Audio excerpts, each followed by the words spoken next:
Welcome back to 31 Monsters in 31 Days. Let's see who we're making today. We are making Owlman. Ooh, I'm excited to try this one. Let's get started. While we're sketching out the plan and making the basic blob shape that all the monsters in this series are built off of, I'm going to give you a bit of a history of Owlman and why I included him in my monster list. If you want it, I give you a detailed breakdown on how to make the basic blob shape in this video. It is linked in the description. The Owlman, also called the Cornish Owlman or the Owlman of Mothman, is a cryptid from Cornwall, England. In the mid-1970s, several young girls claimed to see a large owl-like creature as large as a man hovering around the woods near their town's church. More sightings followed into the mid-90s, and some even claimed to hear the Owlman screeching from the church tower. Owls have long been a symbol of Halloween. This is perhaps because of their nocturnal nature and the weird, spooky sounds they make. Their ability to hunt in the dark makes them a symbol of clairvoyance and insight. Owls have been linked to death, witchcraft, and the supernatural across many cultures. In some indigenous North American cultures, owls may be seen as messengers from the spirit world.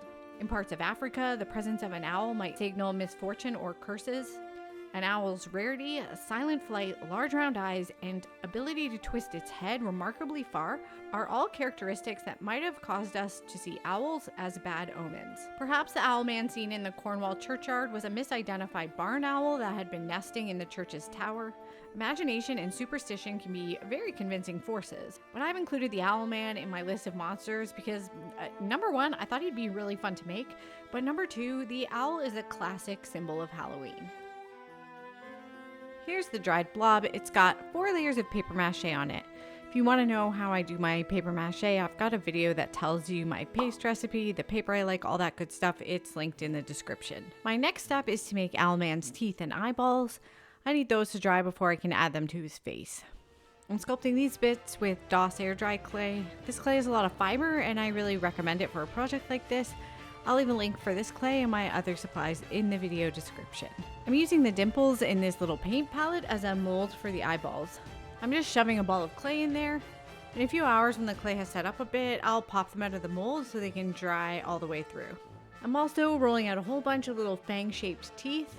I think having sharp, pokey teeth like this will make him look more like a monster and less like a regular owl. Here are the clay bits all dry. I'm giving those little fangs a couple of coats of white paint. While the paint dries on those, I'm going to use some cereal box cardboard to figure out his jaws and beak. So I'm just folding some cardboard in half and I'm kind of guesstimating what I think the pieces that would make the jaws should look like. I'm using trial and error until I get some pieces I like, and then I'm hot gluing those onto the face. I'm using a little folded triangle shape to build up the bridge of his nose/beak. Next, I see a lot of owls as having these almost teardrop shaped planes on their face like this, so I'm using some cardboard to make these too. The paint is all dry on my teeth now, so I'm hot gluing all those onto the jaws I just made.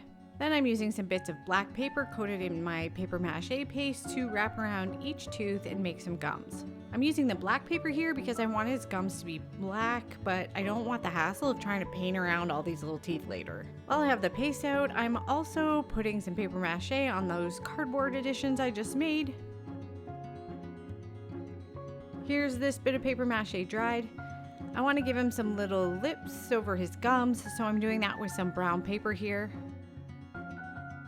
I'm brushing glue onto the paper, folding it a few times to thicken it up, and then placing over the gums I sculpted earlier.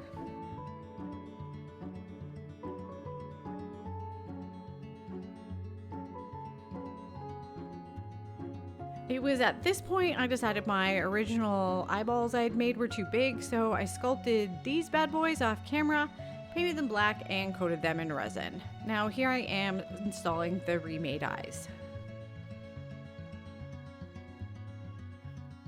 Now I want to start his wings, so I use a bit of Bristol board to make a wing template to figure out how big to make the structural wing bits.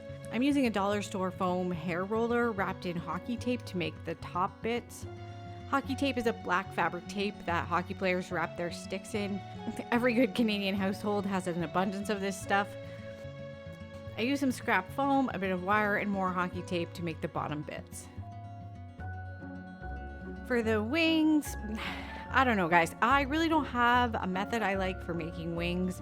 It's a struggle every dang time. This time I started by taking some black fabric, soaking it in glue, and then laying it out flat on my work mat. Then I put a sheet of aluminum foil on there, spread that down, then covered that with another bit of glue-soaked fabric to make a foil and fabric sandwich. Here's that dry. Now I'm using my template to cut out a couple of wing shapes. I'm gluing the structural bits onto the wings. And then I'm scrunching up the fabric to make some organic looking folds. The aluminum foil in the fabric sandwich helps the folds stay in place once I formed them.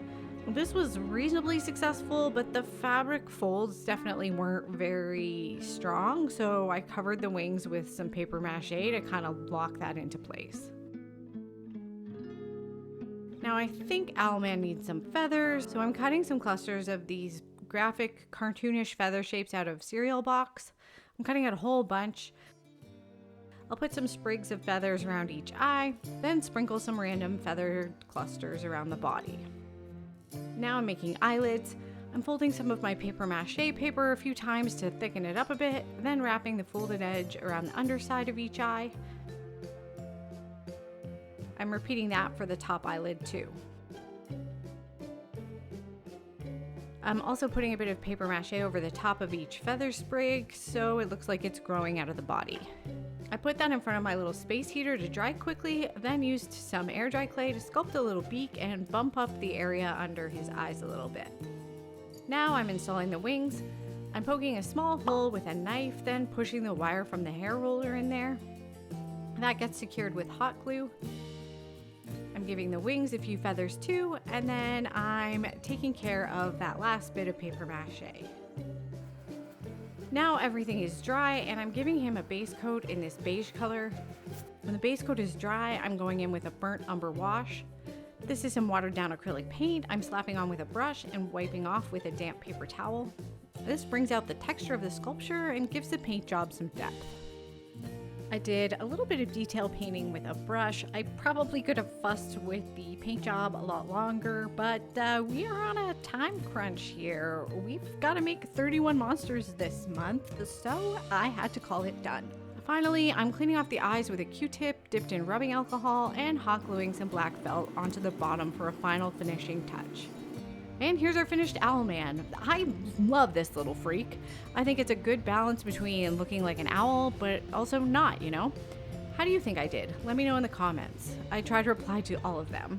Thanks so much for watching to the end. If you could hit the like button or even comment a random emoji, I'd so appreciate it. Since I'm a smaller channel, anytime you interact, it really helps me out because it tells YouTube this video is worth watching. Also, feel free to try out that new hype feature YouTube has just launched. If you hit the like button, the hype option will pop up. It would make my freaking day if you hyped up my video. Make sure you're subscribed so you don't miss tomorrow's video. If you want to see it early, it is already up on my Patreon. And again, thanks so much for watching, and I'll see you tomorrow.